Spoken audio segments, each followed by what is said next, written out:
Iya, Assalamualaikum warahmatullahi wabarakatuh. Sebelumnya mohon maaf, untuk perkuliahan minggu ini dilaksanakan secara online karena eh, untuk yang UTS tidak serentak ternyata harus mengalah dengan yang UTS serentak seperti itu sehingga khawatirnya ruangan kelasnya dipakai. Jadi saya antisipasi dengan pelaksanaan perkuliahan asinkron terlebih dahulu seperti itu. Dan juga dapat info dari beberapa teman-teman mahasiswa katanya ada UTS juga di jadwal yang sama seperti itu. Oke ya. Nah, untuk materi hari ini kita akan membahas mengenai bagaimana mengatasi fading, terutama dengan menggunakan adaptive equalizer. Ya, mungkin kita lanjut ke, nah, kita kembali ke sini dulu ya. Kita kembali karena kita bicara mengenai adaptive equalizer pada dasarnya teknik yang akan kita gunakan adalah untuk mengatasi fading yang diakibatkan oleh multipath. Jadi saya akan membahas mengenai power delay profile kembali.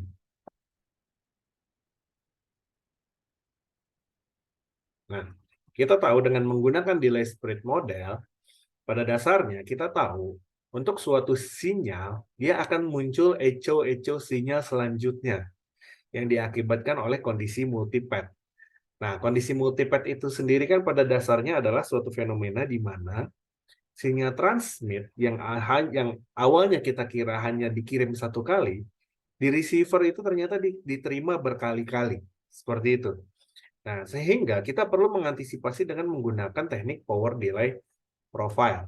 Power delay profile pada dasarnya memperlihatkan ada berapa banyak sinyal multipath yang terjadi. Misalkan pada kanal seperti ini ya. Nah, di sini kita bisa lihat ada 3 sinyal multipath di sini. 1, 2, dan 3. Seperti itu ya. Sehingga apabila kita lihat transmit sinyalnya ST adalah suatu blok dalam satu periode simbol, TS ini kita sebut sebagai satu periode simbol. Yang dimaksud dengan satu periode simbol itu adalah lama waktu yang digunakan untuk mengirim satu simbol. Seperti itu. Atau satu bit. Ya, seperti itu ya. Kalau kita bicara mengenai simbol kan artinya satu simbol terdiri dari bisa lebih dari satu bit ya. Seperti itu ya.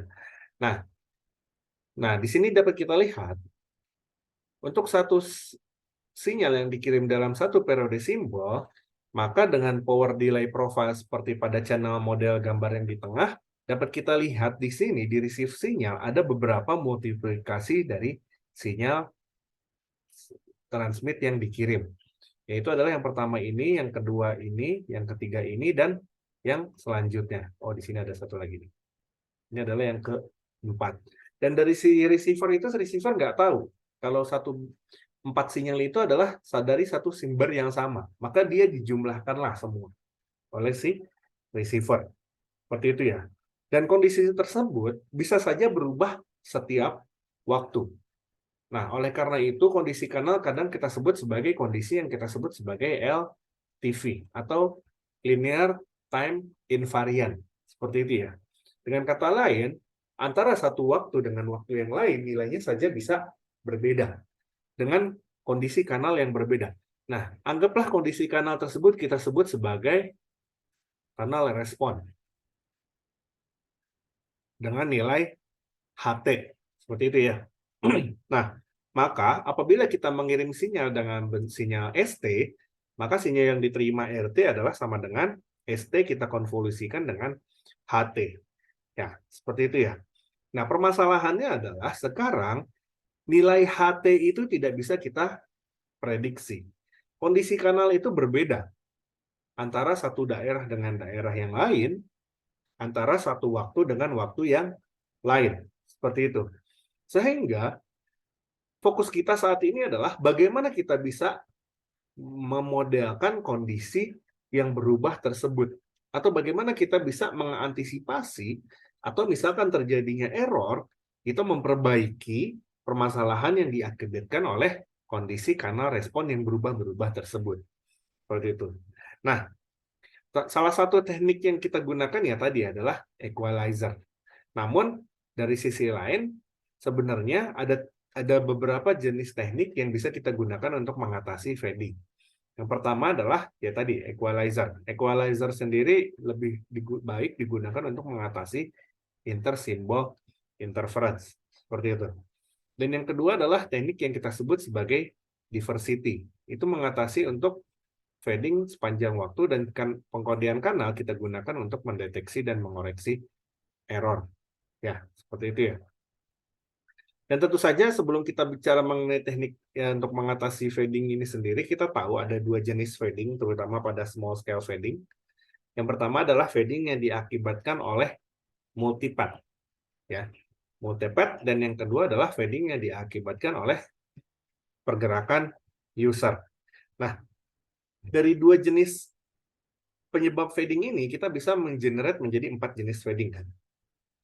Fading yang diakibatkan oleh multipath adalah, yang pertama adalah flat fading, dan yang kedua adalah frekuensi selektif fading. Sedangkan fading yang diakibatkan oleh mobilitas user dapat kita breakdown menjadi dua, adalah fast fading, dan yang kedua adalah slow fading. Ya, seperti itu ya. Oke. Nah, sekarang ketika kita bicara mengenai 3 teknik untuk mengatasi fading yang tadi saya bahas, di sini peran-peran dari masing-masing teknik ini sendiri berbeda. Pertama adalah equalizer dapat kita gunakan untuk mengatasi fading yang diakibatkan oleh multipath, terutama adalah frekuensi selektif fading. Diversity adalah teknik fading yang digunakan untuk mengatasi fading yang diakibatkan oleh mobilitas user. Nah, sekarang permasalahannya adalah apabila fading tersebut sudah mengakibatkan munculnya error bit, kondisi tersebut kita sebut dia sebagai deep fading. Nah, deep fading itu sudah kondisi yang parah sekali, sehingga dia mengalter bit yang dikirim menjadi berubah pada saat diterima. Nah, untuk memperbaiki itu kita menggunakan channel coding. Seperti itu ya, atau untuk mengoreksi error yang terjadi. Oke ya. Nah, jadi seperti itu. Nah, kita masuk ke teknik yang pertama, atau equalizer.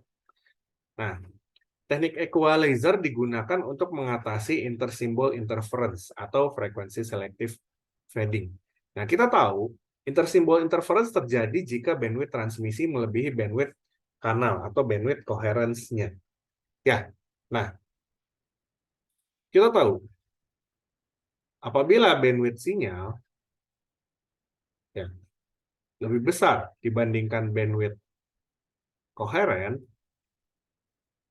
maka ini mengakibatkan frekuensi selektif fading. Nah, pada frekuensi selektif yang fading yang parah sekali, maka itu terjadi yang kita sebut sebagai intersimbol interference. Nanti akan saya bahas lebih detail. Namun pada dasarnya begini, ketika kita bicara mengenai fading ya, fading pada dasarnya tidak dapat kita hindari. Kenapa? Ketika kita bicara mengenai komunikasi data, fokus utama dari komunikasi data adalah bagaimana kita meningkatkan kecepatan data, ya kan? Kecepatan data yang awalnya adalah dari generasi kedua dari sekitar 200 kHz sehingga sekarang sudah di order Mbps atau Gbps, ya seperti itu ya. Tapi apabila kita perhatikan ke sini, pada dasarnya apa? Ketika kita bicara mengenai kecepatan data atau kapasitas kanal itu kan adalah suatu variabel yang dipengaruhi oleh bandwidth dan SNR ya. Menurut Shannon kan. Shannon limit mengatakan kalau kapasitas kanal adalah bandwidth dikalikan log 1 plus SNR. Dengan kata lain apa? Untuk meningkatkan kapasitas kanal, pertama kita perlu meningkatkan bandwidth terlebih dahulu. Konsekuensinya apa ketika kita meningkatkan bandwidth? Maka bandwidth sinyal perlu kita tingkatkan. Nah, apabila bandwidth sinyal kita tingkatkan sampai melebihi bandwidth koheren, maka fading akan terjadi atau intersimbol interference akan terjadi. Sehingga permasalahan tersebut pada dasarnya tidak bisa kita dengan mudah meningkatkan kecepatan data. Karena apabila kita meningkatkan kecepatan data dari sisi bandwidth-nya, kita perlebar, maka lebih mudah dia terkena frekuensi selective fading. Permasalahannya kan seperti itu. Nah, yang kedua adalah ekualisasi kanal bertujuan untuk mengkompensasi intersimbol interference yang dihasilkan dari kanal multipad. Nah, artinya untuk mengantisipasi terjadi frekuensi selective fading, kita bisa menggunakan equalizer seperti itu ya. Dan selanjutnya equalizer harus bersifat adaptif terhadap kanal yang bersifat berubah terhadap waktu. Nah, kita kembali lagi ke sini. Tadi sempat saya bahas mengenai bagaimana kondisi kanal di sini bersifat LTV kan. Seperti itu ya. Artinya antara satu waktu dengan waktu yang lain bisa saja dia kondisi kanalnya berubah. Dan apabila kita ingin merancang suatu equalizer yang dapat mengantisipasi ini, artinya apabila kanalnya sendiri berubah sepanjang waktu, artinya equalizer-nya juga harus bisa beradaptasi kan terhadap perubahan kanal tersebut. Nah, oleh karena itu equalizer harus bersifat adaptif terhadap perubahan kanal yang berubah sepanjang waktu. Ya. Nah, kita masuk ke teknik mengatasi fading yang kedua. Namun ini akan saya bahas mungkin lebih detail nanti ketika kita membahas MIMO. Ya, ketika kita membahas MIMO. Pada dasarnya jenis-jenis diversitas sendiri ada beberapa. Yang pertama adalah polarisasi diversity. Polarisasi diversity itu seperti bagaimana kita menggunakan antena MIMO dengan polarisasi yang berbeda antara satu antena dengan antena yang lain. Seperti itu. Diversitas frekuensi ya sama. Artinya kita menggunakan frekuensi yang berbeda untuk memisahkan antara satu kanal dengan kanal yang lain. Lalu diversitas waktu kita menggunakan waktu kirim yang berbeda. Spatial diversity kita menggunakan antena dengan jarak yang cukup jauh untuk mengantisipasi terjadinya mutual coupling antara antena satu dengan antena yang lain. Seperti itu ya. Nah, namun ini akan saya bahas lebih detail nanti ketika kita masuk ke dalam MIMO. Mungkin setelah UTS, seperti itu. Ya. Lalu yang selanjutnya adalah teknik pengkodean kanal. Nah, teknik pengkodean kanal mengatasi fading untuk deteksi korek dan mengoreksi error. Dilakukan dengan menambah bit-bit redundan pada pesan yang ditransmisikan untuk meningkatkan performance. Nah, artinya apa? Ketika saya mengirim misalkan 3 bit, seperti ini, dan diterima oleh receiver 101, artinya di sini ada terjadi error. Ya kan? Seperti itu. Nah, apabila kita tidak menggunakan pengkodean kanal, error ini tidak bisa terdeteksi. Si receiver mana tahu saya bermaksud mengirim 111. Dia cuma tahu saya menerima 101. Seperti itu. Nah, dengan menggunakan pengkodean kanal, pada dasarnya ketimbang kita mengirim 3 bit, misalkan ya, ketimbang kita mengirim 3 bit, kita tambahkan sesuatu di sini yang kita sebut sebagai redundant bit. Nah, misalkan saya tambahin di sini 1, 1. Nah, lalu di sini akan diterima juga redundant bit 1, 1. Seperti itu. Ya. Nah, dengan menambahkan redundant bit, receiver itu bisa memprediksi bit yang dikirim itu seperti apa. Seperti itu. Nah, tekniknya atau caranya bagaimana? Ya, pada dasarnya itu ada di mata kuliah yang berbeda ya. Ya, pada dasarnya ada 2 jenis pengkodean kanal. Yang pertama adalah yang kita sebut sebagai block codes dan yang kedua adalah convolutional codes.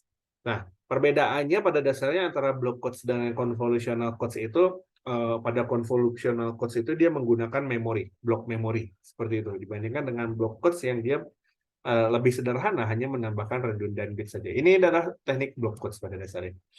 Seperti itu. Ya, tapi tidak akan saya bahas lebih lanjut mengenai 2 pengkodean kanal ini. Tetapi yang ingin saya bahas pada dasarnya yang dapat kalian perhatikan dan kalian analisa adalah ketika kita mengirimkan 3 bit, lalu terjadi error, itu tidak bisa kita prediksi. Ya. Namun kalau kita mengirim 5 bit, terjadi error, kita bisa prediksi. Kompensasinya apa? Seperti itu. Artinya ada kompensasinya kan. Ketika kita mengirim harusnya cuma mengirim 3 bit, jadinya malah mengirim 5 bit. Nah, permasalahan dari pengkodean kanal ini pada dasarnya adalah karena kita mengirim bit lebih banyak dari sinyal aslinya, dari informasi aslinya, pada dasarnya itu akan memenuhi bandwidth. Seperti itu. Dan karena dia memenuhi bandwidth, konsekuensinya adalah maka kecepatan datanya secara literal akan lebih lambat. Ya, seperti itu ya. Iya. Nah, ibaratnya seperti ini. Ketika kita bicara mengenai jalan tol gitu ya. Jalan tol diisi oleh 3.000 mobil. Nah, biar tidak terjadi collision gitu ya, biar tidak terjadi tabrakan. Nah, jalan tol itu diisi oleh 5.000 mobil. Seperti itu. Nah, untuk jalan tol yang lebih padat dengan kecepatan dengan banyak mobil 5.000, pada dasarnya kan kecepatan mobilnya akan lebih rendah dari mobil jalan tol yang diisi oleh 3.000 mobil kan. Seperti itu kan. Karena jalanannya lebih padat. Nah, hal yang sama terjadi di sini. Seperti itu. Dengan kata lain, dengan kita menambahkan redundant bit, artinya kecepatan datanya akan semakin lambat. Seperti itu ya. Nah, tetapi hal itu sepadan pada dasarnya. Kenapa? Karena fungsi utama dari pengkodean kanal ini sendiri adalah bagaimana kita bisa mengoreksi error yang terjadi. Seperti itu ya. Nah, channel coding umumnya diperlakukan terpisah dari tipe modulasi yang dipakai. Kalian harus bisa membedakan antara channel coding dengan modulasi ya. Jadi ketika kita bicara mengenai modulasi, modulasi itu kan bagaimana kita membungkus sinyal informasi untuk dikirim. Seperti itu ya. Dengan kata lain, modulasi itu pada dasarnya berkaitan dengan sinyal informasi yang aslinya yang akan kita kirim. Itu kita sebut dia sebagai simbol. Seperti itu. Jadi sinyal informasi apakah dia hanya 1 bit, 2 bit, 3 bit, itu pada dasarnya kan kita sebut sebagai simbol ya, apabila lebih dari 1 bit kan. Ya, seperti itu ya. Nah, teknik bagaimana kita membungkus sinyal informasi tersebut itu kita sebut sebagai modulasi. Seperti itu. Sedangkan pengkodean kanal lebih berperan untuk memproteksi sinyal yang telah dibungkus oleh modulator. Artinya, kalau kita bicara mengenai pengkodean kanal pada dasarnya adalah redundant bit ditambah dengan bit yang telah dibungkus oleh modulatornya atau telah dimasukkan ke dalam modulasinya. Ya, seperti itu ya. Nah, namun saat ini berkembang skema coding dan modulasi yang didesain secara bersama untuk bertujuan untuk mencapai coding gain yang lebih tinggi tanpa memperlebar bandwidth transmisi. Nah, salah satu contohnya ini adalah trellis coded modulation. Trellis coded modulation. Nah, seperti trellis coded modulation adalah teknik yang telah menggabungkan antara pengkodean kanal dengan modulasi. Nah, tapi kita tidak akan bahas lebih detail mengenai itu ya. Karena kita akan fokus ke equalizer itu sendiri. Nah, ketika kita bicara mengenai adaptive equalizer kan pada dasarnya sudah digunakan pada generasi kedua ya, atau teknologi GSM kan ya, seperti itu ya. Namun sebelum kita bahas mengenai equalizer itu sendiri, saya ingin bahas mengenai jenis-jenis padding yang diakibatkan oleh multipath. Nah, ketika kita bicara mengenai bit yang akan kita kirim, pada dasarnya bagaimana proses si transmitter mengirim bit dan si receiver menerima bit, itu kan dikirim dalam waktu atau periode tertentu ya. Nah, satu periode dalam mengirim satu simbol itu kita sebut sebagai periode simbol. Seperti itu, atau durasi simbol. Jadi, misalkan saya mengirim bit informasi bernilai 1, 0, 1, 1. Nah, satu waktu yang dibutuhkan untuk mengirim satu bit itu kita sebut sebagai periode simbol atau durasi simbol. Durasi simbol memiliki notasi biasanya kita sebut dia sebagai time slot. Seperti itu. Ini adalah time slot 1, time slot 2, time slot 3, time slot 4, dan selanjutnya kan. Seperti itu kan. Nah, di mana satu durasi simbol nilainya adalah sama dengan 1 per F, atau 1 per bandwidth, seperti itu ya, 1 per frekuensi. Nah, sekarang apabila kita bicara mengenai multipath itu kan akan mengakibatkan delay dari sinyal yang dikirim ya, atau copy dari sinyal yang dikirim yang telah terdelay, seperti itu kan. Nah, apabila delay-nya masih lebih rendah dari durasi simbol, maka kondisi tersebut kita sebut sebagai flat fading. Dan flat fading tidak terlalu berbahaya karena tidak sampai mengakibatkan intersimbol interference. Artinya apa? Ketika saya mengirim bit seperti ini, misalkan bit 1, bit 2, bit 3 ya. Ini adalah time slot 1, time slot 2, dan ini time slot 3. Nah, ketika kita mengirim bit seperti ini, satu periode simbol itu kan adalah satu time slot. Nah, apabila delay-nya lebih rendah, artinya delay-nya di sini. Ini adalah delay-nya nih. Ini adalah delay-nya telat. Artinya bit yang seharusnya diterima di time slot sejak detik ke 0, dia diterima pada detik ke delay kan, 0 ditambah dengan delay. Nah, bit pertama di time slot pertama dia diterima di sini. Akan tetapi kalau kita perhatikan, di sini sinyal masih bisa terbaca kan. Walaupun di daerah sini dia sedikit mengganggu dari time slot selanjutnya atau periode simbol selanjutnya. Tapi di daerah awal dia masih bisa terbaca seperti itu. Dan itu tidak menjadi masalah seperti itu. Yang menjadi masalah adalah ketika delay-nya sendiri sudah melebihi satu time slot. Misalkan ini adalah satu time slot. Ini adalah time slot yang kedua. Dan ini adalah time slot ketiga. Nah, delay-nya itu terjadi di sini. Ini adalah periode, kepanjangan. Ini adalah periode simbol yang seharusnya diterima oleh time slot 1. Bit yang diterima harusnya oleh time slot 1.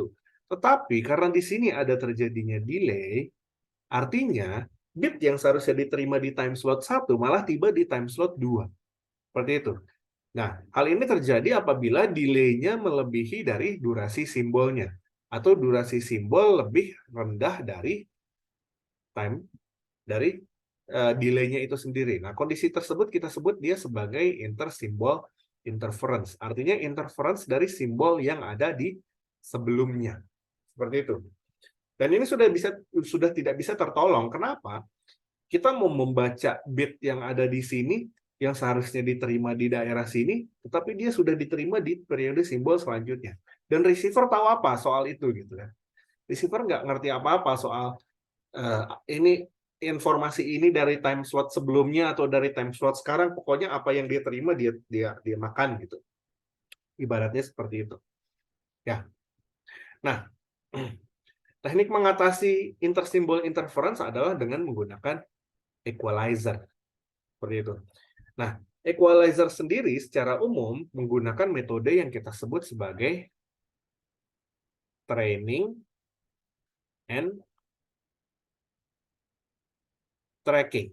Seperti itu. Jadi, si equalizer pada dasarnya fungsinya sama, cara kerjanya sama seperti pengkodean kanal sih. Jadi kalau kita bicara mengenai equalizer itu sendiri, nanti equalizer akan menambahkan bit sequence yang akan dikirim. Misalnya kan ini adalah bit sinyal informasi. Nah, di awal bit, di awal sequence, di awal paket sebelum bit informasi dikirim, kita akan memasukkan yang namanya di sini adalah training bit. Seperti itu. Training bit akan dikirim oleh transmitter dan si receiver akan menerima training bit tersebut. Bit informasi kan akan selalu berubah. Ya kan? Bit informasi akan selalu berubah mengikuti informasi apa yang dikirim. Ketika saya mengirim 1 tambah 1 sama dengan 2, lalu saya mengirim nama saya Harvan, itu kan bitnya akan berubah terus kan. Tidak ada cara bagaimana receiver bisa memahami bit yang dikirim oleh transmitter. Karena itulah tujuannya, sinyal informasi. Dia mengirim informasi. Nah, akan tetapi, pada dasarnya receiver dan transmitter itu bisa membuat kesepakatan training bit yang akan dikirim. Seperti itu. Artinya receiver itu udah tahu duluan. Si transmitter akan mengirim sequence training bit sekian. Sehingga ketika ada terjadi perubahan kanal respons, maka total bit yang dikirim ini kan akan berubah kan. Bit sequence yang dikirim juga akan berubah. Dengan begitu, si receiver bisa mengantisipasi kondisi kanal yang terjadi. Oh, training bit mengalami perubahan. Artinya kanal responsnya mungkin akan berubah. Kanal responsnya artinya sangat parah, seperti itu. Oh, training bit tidak mengalami banyak perubahan. Artinya, oke, karena responsnya mungkin tidak terlalu parah. Seperti itu ya. Nah, setelah receiver menerima sinyal semua bit informasi ini, nanti training bit ini akan digunakan sebagai input dari receiver untuk menentukan dengan menggunakan suatu algoritma tertentu untuk menentukan bobot dari sinyal informasi. Nah, pembobotan sinyal informasi inilah nanti yang akan menentukan bit mana yang sebenarnya adalah sinyal informasi yang asli dan bit mana yang sebenarnya telah dialter oleh si kanal multibit atau yang diakibatkan oleh delay. Seperti itu. Nah, sehingga nanti data yang aslinya itu bisa diekstrak dari situ. Seperti itu ya. Nah, permasalahannya dari equalizer ya pada dasarnya sama seperti pengkodean kanal. Karena dia menggunakan training bit yang dikirim, nah maka akan terjadi pemborosan bandwidth dan kecepatan data juga akan melemah seperti itu ya. Nah, di satu sisi jika receiver tidak mengetahui kondisi kanal, maka proses komputasinya juga akan sangat berat seperti itu. Tetapi tetap ada problem jika kanal bersifat berubah terhadap waktu atau time varying. Seperti itu ya. Nah, jadi seperti itu. Nah, beberapa jenis equalizer, mungkin nanti akan saya bahas lebih, kita akan kembali ke slide ini nanti.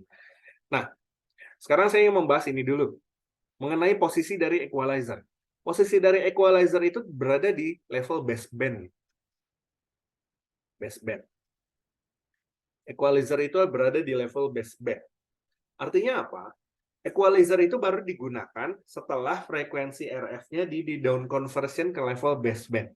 Di mana kita tahu frekuensi sinyal itu kan dikirim di kanal propagasi pada orde frekuensi tinggi ya, atau dalam orde gigahertz kan. Dan itu melalui proses yang namanya up converting di sisi transmitter. Di sisi receiver, sinyal tersebut dikembalikan, diekstrak dari frekuensi TRF-nya dan frekuensi tingginya dengan menggunakan down conversion di sini. Seperti itu. Nah, setelah melalui proses down conversion, dia akan kembali ke sinyal baseband ya. Namun, bit sequence-nya belum dipisahkan antara training bit dengan sinyal informasinya. Seperti itu. Nah, setelah melalui filter di receiver, barulah dia masuk ke dalam equalizer. Seperti itu. Oke ya. Nah, seperti yang tadi saya bahas, mengenai mode operasi equalizer itu sendiri dibagi menjadi dua. Yang pertama adalah mode training. Nah, mode training sendiri berupa deretan training bit yang diketahui dikirimkan transmitter agar equalizer di receiver dapat membuat settingan yang tepat. Seperti itu. Nah, training sequence didesain agar equalizer dapat menentukan koefisien filter yang tepat pada kemungkinan kondisi kanal terburuk. Nah, akan tetapi filter ini terus akan berubah mengikuti dengan kondisi kanal yang mengalami perubahan. Nah, bagaimana si receiver bisa memahami itu gitu kan? Bagaimana si receiver bisa memahami perubahan yang terjadi?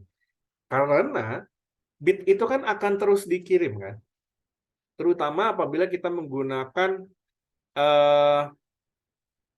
TDMA gitu ya. TDMA itu kan memisahkan antara satu user dan user yang lain dengan berdasarkan waktu kan, seperti itu kan. Artinya bit akan terus dikirim dalam sequence waktu blok tertentu, seperti itu. Nah, si equalizer akan terus melakukan proses adaptasi ketika dia mengalami perubahan sequence yang diterima dari sisi bit yang dikirim, seperti itu. Ya. Nah, selanjutnya, equalizer membutuhkan retraining periodik untuk menjaga intersymbol interference cancellation yang efektif. rentang waktu tergantung dari algoritma equalizer, struktur equalizer, dan durasi dari feeding itu sendiri. Ya, seperti itu ya. Nah, ini adalah bentuk bit, konfigurasi bit yang dikirim dari transmitter. Jadi, daerah known bit ini yang dikirim dari 1 sampai dengan bit ke N, itu kita sebut sebagai training bit. Dan bit sequence bit yang kedua inilah yang kita sebut sebagai unknown, itu adalah sinyal informasi aslinya. Itu bersifat unknown karena kita tidak tahu sinyal informasi yang dikirim transmitter itu seperti apa. Iya. Nah, selanjutnya adalah melalui proses tracking. Nah, proses tracking sendiri, segera setelah training bit, data user kemudian dikirim. Setelah data user diterima, algoritma adaptive equalizer akan melakukan tracking perubahan kanal dan mengubah karakteristik filter sepanjang waktu komunikasi. Nah, TDMA wireless system cocok menggunakan equalizer karena data diletakkan dalam fixed length time block dan training sequence diletakkan di awal blok. Seperti itu ya. Nah, ini cocok. Kenapa? Karena TDMA digunakan di GSM. Artinya pada dasarnya GSM ya memang ditakdirkan untuk menggunakan equalizer. Seperti itu ya. Nah, pada dasarnya di sini dapat kita lihat, apabila saya mengirim bit informasi bernilai DT, DT itu adalah bit informasi ya. Nah, HT sendiri adalah kanal respons yang bersifat time varying. Seperti itu. Nah, VT sendiri itu adalah noise, yang pada dasarnya noise tersebut tidak bergantung pada bit yang dikirimkan. Noise itu kan lebih dari arah perangkat ya, seperti itu ya. Nah, dari sini dapat kita lihat kalau pada dasarnya to extract the symbol we use an equalizer. Jadi simbol ini dapat kita ekstrak dengan menggunakan equalizer. The design of the equalizer obviously depend on the impulse response of the channel. Artinya, sebenarnya dia tergantung dari nilai HT di sini. Seperti itu. Karena respon impuls kanal kan akan berubah terus ya. Since this is not only unknown but also time variant, an adaptive equalizer has to be used. Makanya equalizer harus bersifat adaptif. Seperti itu ya. Nah, permasalahannya adalah dalam the problem of designing an equalizer is complicated by the fact that the possible regressor DT are unknown as well. Artinya sinyal yang dikirimkan artinya tidak diketahui ya, seperti itu ya. Nah, seperti itu pada dasarnya. Akan tetapi kita bisa memisahkan antara sinyal yang dikirim dengan yang antara sinyal yang tidak diketahui, itu kita bisa kasih awalan di sini dengan menggunakan training bit. Seperti itu. Nah, artinya bit dari bit pertama sampai dengan bit kesekian yang kita sebut sebagai deretan ke NTR, itu kita anggap sebagai training bit. Seperti itu. Lalu sequence dari NTR sampai dengan N, itu adalah bit informasi yang sebenarnya. Nah, dengan begitu nanti dari sisi receiver dia bisa membagi menjadi dua, yaitu adalah sequence pertama dari bit pertama sampai dengan bit ke NTR itu digunakan untuk learning directed mode. Itulah yang kita anggap sebagai training sequence-nya. Seperti itu. Nah, sedangkan untuk NTR sampai dengan N, bit selanjutnya setelah bit training, itulah yang kita anggap sebagai bit informasi. Sehingga dia akan dimasukkan sebagai decision directed mode. Seperti itu. Dengan kata lain apa? Misalkan, dari sinyal informasi, ini kan adalah bit informasi yang dikirim. Dari 1 bit pertama sampai dengan bit ke N. Misalkan, si sinyal informasi dikirim dalam sequence 10 bit ya, dengan nilai N sama dengan 10. Seperti itu. Nah, dari sisi receiver akan menerima di mana dia sudah mengalami perubahan yang diakibatkan oleh respon kanal yang berubah kan, atau H dikonvolusikan dengan nilai D. Tetapi sequence bitnya kan nggak berubah. Dia tetap dari 1 sampai dengan N. Dengan N misalkan 10. Nah, dari sisi receiver, nanti dia akan memecah menjadi 2. Yang pertama adalah sequence 1 sampai ke NTR. Misalkan ya training bit yang kita gunakan adalah 3 bit seperti itu ya. Artinya 3 sequence bit pertama itu akan digunakan sebagai input dari equalizer. Seperti itu yang digunakan untuk learning directed mode. Sedangkan nanti input dari equalizer ini sendiri nanti akan mempengaruhi bit yang tadi diterima oleh receiver untuk mengekstraksi 7 bit asli yang sebenarnya adalah sinyal informasi yang dikirim sebenarnya. Seperti itu. Ya. Nah, untuk desain equalizer sendiri pada dasarnya karena kita bicara mengenai di sini ya, proses algoritma bagaimana kita mendeteksi perubahan karena respons yang terjadi, artinya tentunya di sini kita akan membutuhkan suatu algoritma tertentu. Seperti itu. Nah, algoritma tersebut itulah ini kita sebut sebagai fungsi cos. Nah, fungsi cos ini nilainya bisa bermacam-macam. Seperti itu. Iya. Nah, mungkin saya lanjut ke sini dulu, terakhir dulu. Nah, beberapa jenis algoritma. Mungkin jangan ini deh. Mana dulu ya? Oke, mungkin yang ini. Nah, struktur umum equalizer. Seperti ini. Nah, sinyal informasi kan dia diterima dari sini ya. Misalkan dari sisi penerima, receiver, dia menerima sinyal YT kan. Nah, sinyal YT ini nanti akan masuk ke dalam suatu register. Seperti itu. Delayed register, tergantung dari sequence bitnya. Jadi kalau ada 10 sequence bit, maka akan ada 10 register di sini. Seperti itu. Nah, nanti kan begini. Dari 10 sequence bit ini sendiri, akan dijumlahkan kan seperti itu kan. Nah, lalu nanti akan diekstraksi menjadi 2, di mana kita akan memisahkan training bit tadi yang kita ketahui ke dalam sini kan. Nah, training bit ini nanti akan diolah dengan menggunakan algoritma tertentu untuk menentukan bobot mana yang paling berat di mana sinyal informasi tersebut yang tidak mengalami perubahan akibat intersimbol interference. Seperti itu. Dan nilai bobot ini akan terus berubah. Jadi akan ada pembobotan dari register yang dimasukkan ke dalam sinyal informasi yang dimasukkan ke dalam register kan. Karena sequence bit itu kita tidak tahu bit mana yang mengalami perubahan akibat intersimbol interference.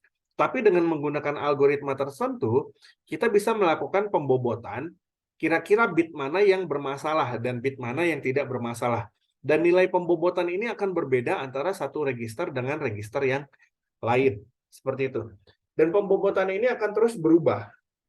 Akan diupdate secara kontinu oleh algoritma adaptif berdasarkan sampel by sampel atau blok demi blok data. Nah, pada dasarnya adaptif algoritma ini akan terus melakukan pembobotan ya. Seperti itu ya. Sampai dengan misalkan terjadinya yang kita sebut sebagai tidak terjadi error. Seperti itu. Jadi nanti kita akan pada dasarnya si equalizer ini kan berfungsi untuk mendeteksi error yang terjadi ya, seperti itu ya. Nah, apabila potensi errornya itu masih di bawah level threshold, pada dasarnya itu kita sebut sebagai kondisi convergence. Nah, pada kondisi tersebut, equalizer akan melakukan freezing dari filter weight. Artinya bobot filter itu sendiri tidak akan mengalami perubahan.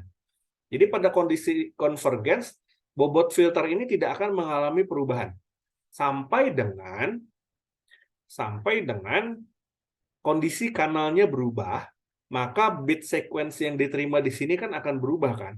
Apabila bit sequence yang diterima berubah, maka dengan algoritma yang baru, dengan algoritma yang sama, dia dapat merubah pembobotan yang baru.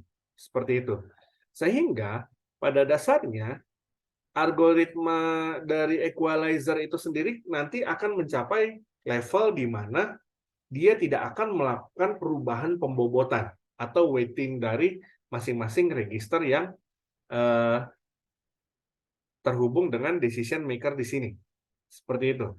Nah, pada kondisi tersebut, si equalizer tidak akan melakukan perubahan. Seperti itu. Sampai dengan apabila dia menerima sequence bit yang baru atau apabila terjadi level error yang melebihi batas threshold. Seperti itu. Nah, besar pembobotan dari masing-masing register itu pada dasarnya menggunakan formula seperti ini. Dengan menggunakan metode LMS ya. LMS bukan LMS kita ya, tapi least mean square. Nah, dengan menggunakan metode pembobotan least mean square, kita dapat menghitung bobot yang baru adalah nilainya sama dengan bobot yang lama ditambah suatu konstan tertentu dikalikan dengan error sebelumnya dikalikan dengan current input vektornya. Seperti itu. Di mana error sebelumnya nilainya adalah sama dengan output yang kita inginkan dikurangi dengan output yang muncul dari hasil pemrosesannya. Seperti itu. Nah, proses ini dilakukan secara cepat dengan menggunakan algoritma tertentu dengan tujuan equalizer mencapai ke level converge. Nah, converge ini maksudnya adalah pada saat mencapai level converge, si equalizer ini tidak akan melakukan perubahan weight bobotnya lagi dari registernya. Seperti itu. Nah, setelah mencapai kondisi convergence, adaptive equalizer algoritmanya akan freeze, akan tidak beroperasi lagi sampai dengan terjadinya error sinyal atau training bit sequence yang baru dikirim. Seperti itu. Ya, jadi seperti itu. Jadi training bit sequence itu kan pada dasarnya tidak mengalami perubahan kan. Karena kalau dia mengalami perubahan, si receiver mana tahu kalau bit mengalami perubahan dari sisi trainingnya. Artinya, pada akhirnya nanti apabila kondisi kanalnya sendiri tidak berubah, atau dalam kondisi flat fading, di mana perubahan kanal tidak terjadi secara fluktuatif, maka nanti algoritma equalizer itu sendiri tidak akan mengalami perubahan dari sisi pembobotan bitnya. Seperti itu ya. Nah, equalizer dapat kita bagi menjadi dua jenis. Yang pertama adalah linear equalizer dan non-linear equalizer. Nah, linear equalizer ini sendiri pada dasarnya the output of the decision maker is not used in the feedback part. Oh, itu ada. Oke. Nah, pada linear equalizer keluaran dari decision maker tidak digunakan sebagai feedback dari algoritma untuk adaptive equalizer-nya. Sedangkan untuk non-linear equalizer menggunakan output dari decision maker untuk sebagai feedback dari algoritma equalizer-nya. Seperti itu. Nah, beberapa filter structure are used to implement linear and non-linear equalizer.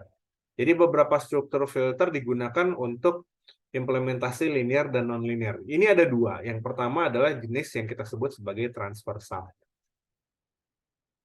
Dan yang kedua adalah bentuk yang kita sebut sebagai lattice. Nanti bisa saya kasih lihat contohnya. Nah, untuk masing-masing struktur, ada banyak algoritma yang dapat digunakan sebagai equalizer. Jadi kalau kita perhatikan di sini, bagaimana seberapa bagus equalizer itu bekerja, pada dasarnya kan tergantung dari adaptive algorithm di sini kan. Karena adaptive equalizer inilah, adaptive algorithm inilah yang akan mempengaruhi pembobotan dari masing-masing dari register di sini kan, seperti itu kan.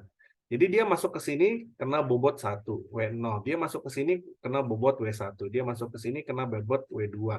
Dan seterusnya sampai bobot ke WN. Nah, seberapa besar bobot W0 sampai dengan WN, itu kan sebenarnya tergantung dari algoritma adaptif yang digunakan. Seperti itu ya. Dan algoritma adaptif yang digunakan itu sebenarnya ada banyak sekali, tidak terbatas dari sini. Nah, di sini dapat kita lihat ada beberapa algoritma yang bisa digunakan untuk adaptive equalizer. Nah, contohnya adalah untuk yang tipe LMS gradient DFA. DFA itu direct feedback equalizer. Nah, Keuntungannya dia bersifat low computational complexity, simple program. Kerugiannya adalah membutuhkan waktu convergence yang lama dan juga tracking yang buruk, seperti itu ya. Nah, mungkin ada banyak algoritma yang bisa digunakan di sini. Namun pada dasarnya, algoritma yang bagus itu dapat kita lihat dari 3 sudut pandang. Yang pertama adalah dari sisi computational complexity. Seperti itu. Yang pertama adalah dari sisi computational complexity. Nah, maksudnya apa? Computational complexity itu kan bicara mengenai seberapa berat si algoritmanya itu dapat bekerja ya. Seperti itu ya. Butuh berapa banyak memori sih, seperti itu. Nah, itu adalah computational complexity. Yang kedua adalah yang kita sebut sebagai kecepatan dari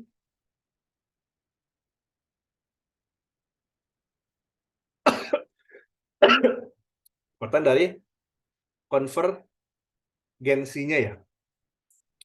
Seberapa cepat si adaptive equalizer algorithm itu dapat tidak merubah pembobotan.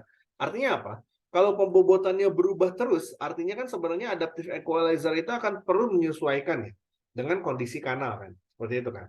Nah, apabila kondisi kanalnya mengalami perubahan dengan cepat, sedangkan adaptive equalizer-nya itu sendiri belum mampu menyelesaikan kondisi kanal yang sebelumnya, artinya kan kondisi tersebut adaptive equalizer itu tidak bermanfaat istilahnya. Seperti itu. Artinya adalah, dengan kata lain, sebelum terjadinya perubahan kondisi kanal, ya bagaimana si adaptive algorithm itu sudah dapat menyesuaikan dengan kondisi kanal tersebut. Nah, kondisi tersebutlah kita sebut sebagai kecepatan convergence. Jadi kecepatan convergence itu adalah bagaimana si adaptive equalizer dapat beradaptasi dengan cepat dengan perubahan kondisi kanal yang terjadi. Seperti itu ya. Dan yang ketiga adalah yang kita sebut sebagai numerical properties dan misadjustment. Nah, maksudnya apa sih? Numerical properties dan misadjustment itu. Nah, kalau kalian perhatikan di sini,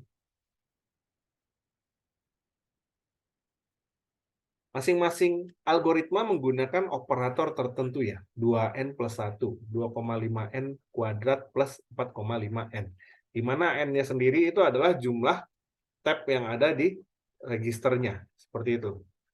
Nah, jumlah elemennya. Seperti itu ya. Nah, jumlah elemen. Artinya apa? Ketika kita bicara mengenai operasi matematika, maka kita bicara mengenai algoritma, hasil dari operasi matematika itu sendiri kan akan bersifat detail ya. Artinya berapa digit di belakang koma, misalkan seperti itu. Atau istilahnya pembulatan ya, mungkin ya. Pembulatan, sehingga nanti akan berakibat seberapa deviasi yang terjadi ketika bit tersebut yang dihasilkan dari nilai optimum yang sebenarnya. Seperti itu. Nah, deviasi yang terjadi sendiri, apabila deviasinya terlalu jauh atau penyimpangannya terlalu jauh, pembulatannya terlalu ekstrim, maka akan mengakibatkan nilai bobotnya di sini tidak presisi kan. Pembobotan yang muncul, hasil output pembobotan yang muncul dari pemrosesan algoritma tersebut tidak menjadi optimum seperti itu. Ya, sehingga pada akhirnya bit sequence yang keluar juga tidak akan sesuai dengan bit yang aslinya. Seperti itu ya. Nah, jadi pada dasarnya ada banyak sekali algoritma, tapi biasanya dia dilihat dari ketiga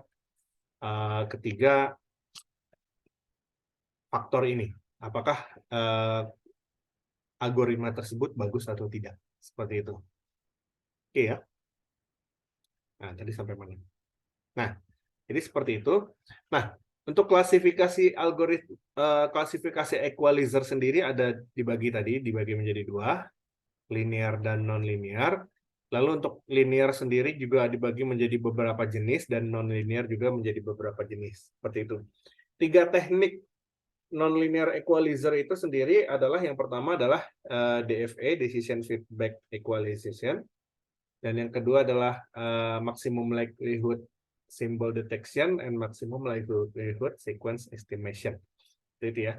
Dan jenis filternya sendiri bisa dibedakan antara transversal dan lattice, seperti itu. Dan algoritmenya sendiri bisa menggunakan banyak algoritma seperti yang tadi saya sampaikan. Ya. Nah, ini adalah jenis struktur equalizer untuk yang tipe transversal. Transversal adalah tipe yang paling sederhana, yang paling simple, dapat kalian lihat seperti ini. Sedangkan untuk yang tipe lattice filter implementation, dapat kalian perhatikan di sini akan ada dua operator istilahnya. Kalau kalian perhatikan yang tipe transversal ini kan operatornya hanya ada satu baris ya di sini. Hanya ada satu kan di bawah. Nah, sedangkan untuk yang tipe lattice biasanya dia terdiri dari dua operator, operator satu dan operator ya bisa lebih dari satu seperti itu. Jadi sebenarnya untuk yang tipe lattice itu dia lebih kompleks dibandingkan dengan tipe yang transversal. Namun dia lebih cepat dalam menyelesaikan metode komputasinya seperti itu. Dalam proses konvergensinya. Iya, seperti itu ya. Nah, untuk linear equalizer pada dasarnya tidak beroperasi dengan baik pada kondisi kanal deep spectral noise. Seperti itu. Artinya, apabila linear equalizer itu menghadapi kondisi kanal yang fluktuatifnya bagus seperti ini, itu akan bekerja sangat baik. Seperti itu. Permasalahannya adalah bagaimana kalau kanalnya receiver-nya sendiri sinyalnya sangat lemah. Artinya dia mendekati nilai nolnya. Seperti itu. Nah, apabila dia mendekati nilai 0, nilai equalizer ini tidak akan linear equalizer tidak akan beroperasi dengan baik. Kenapa? Dia tidak akan bisa membedakan antara mana intersimbol interference dan mana noise. Dengan kata lain, ketika dia mengamplifikasi sinyal di sini, karena sinyal aslinya dia sudah sangat lemah sekali, dampaknya adalah artinya noise-nya juga akan ikut diamplifikasi. Noise-nya juga akan ikut diperkuat. Seperti itu ya. Nah, nonlinear equalizer digunakan cocok untuk kondisi di mana kondisi kanalnya sudah sangat buruk sekali, sehingga sinyal informasinya sudah sangat lemah. Dan permasalahan itu tidak bisa diatasi oleh linear equalizer. Seperti itu ya. Oke. Nah, selanjutnya adalah kita kembali lagi tadi ke sini. Untuk jenis-jenis equalizer sendiri, tadi untuk yang linear equalizer, ini adalah tipe linear equalizer. Dia adalah zero forcing equalizer. Permasalahannya dia adalah mengamplifikasi noise, tapi dapat memflatkan kanal respon seperti itu. Nah, zero forcing equalizer ini adalah teknik yang paling sederhana. Karena apabila saya memiliki kanal respons bersifat H, seperti ini, kanal responsnya HCH adalah sama dengan H, maka respon dari equalizer-nya adalah inverse dari kanal responsnya, atau saya menggunakan nilai 1 per H dikalikan dengan ZFE. Ya, seperti itu. Nah, artinya apa? Ketika kita menginverse yang awalnya nilai kanal responsnya 3, kita sepertigakan agar nanti nilai dari H dikalikan dengan 1. Seperti itu. Atau, sorry, saya tulisnya begini aja deh. HCH dikalikan dengan HZFE nilainya adalah sama dengan 1 kan. Karena HCH nilainya adalah sama dengan 1 per HZFE. Seperti itu. Nah, seperti itu. Dengan memberikan sinyal inverse kanal, maka dia dapat menghapus kondisi kanal responsnya menjadi bernilai 1. Seperti itu. Berapapun nilai kanal responsnya. Ya. Namun karena zero forcing equalizer tidak bisa bekerja pada kondisi kanal yang sudah sangat buruk, maka apabila dia melakukan amplifikasi, maka noise-nya juga akan diamplifikasi. Nah, untuk minimum MMSE, minimum mean square error equalizer dan decision feedback equalizer, ini digunakan untuk kanal yang bersifat untuk equalizer yang bersifat nonlinear, seperti itu ya. Nah, contohnya decision feedback equalizer itu adalah yang ada di sini. Nah, ini adalah decision feedback equalizer. Dapat kalian perhatikan decision feedback equalizer di sini dari data output decision making sebelum masuk ke decision making, bit tersebut dijadikan sebagai feedback. Seperti itu. Jadi di sini ada dua proses. Ada dua proses pembobotan istilahnya pada nonlinear, khususnya pada decision feedback equalizer. Nah, yang pertama adalah proses feed forward filter. Nah, pada feed forward filter di sini dia menggunakan transversal kan. Transversal filter ya. Nah, karena tidak ada proses feedback, ini kita sebut sebagai feed forward. Artinya, ya proses pembobotannya dilakukan saja sampai dia menerima bit yang diakumulasi dari filter tersebut. Nah, setelah dia masuk ke dalam sini, nah output datanya sendiri nanti akan dijadikan sebagai feedback. Makanya disebut sebagai feedback filter. Nah, pada nonlinear filter di sini dia menggunakan dua jenis filter ya kalau kalian perhatikan ya. Dia lebih kompleks dari linear filter yang dilakukan tadi. Misalkan ini adalah linear filter ya. Seperti dia hanya menggunakan satu pemrosesan forward feedback kan, seperti itu kan. Forward feed, sorry. Sedangkan untuk yang decision feedback equalizer dia menggunakan dua metode. Yang pertama adalah feed forward dan feedback filter, seperti itu. Ya. Jadi seperti itu. Kira-kira. Nah, oke, sudah selesai. Ya, saya rasa materinya sampai dengan di sini. Jadi ada dua jenis filter, ada dua jenis equalizer pada dasarnya. Yang pertama adalah linear equalizer yang lebih sederhana dan non-linear equalizer yang lebih kompleks dalam mengatasi perubahan kondisi kanal respon. Ya, seperti itu ya. Nah, untuk perkuliahan cukup sampai di sini. Jangan lupa untuk ada tugas yang perlu kalian kerjakan ya di LMS di bagian equalizer. Seperti itu. Deadline-nya adalah tanggal 20 November pukul 23.59 atau sebelum minggu ke-9 ya, seperti itu ya. Cukup sekian untuk pertemuan kita hari ini. Terima kasih banyak. Assalamualaikum warahmatullahi wabarakatuh.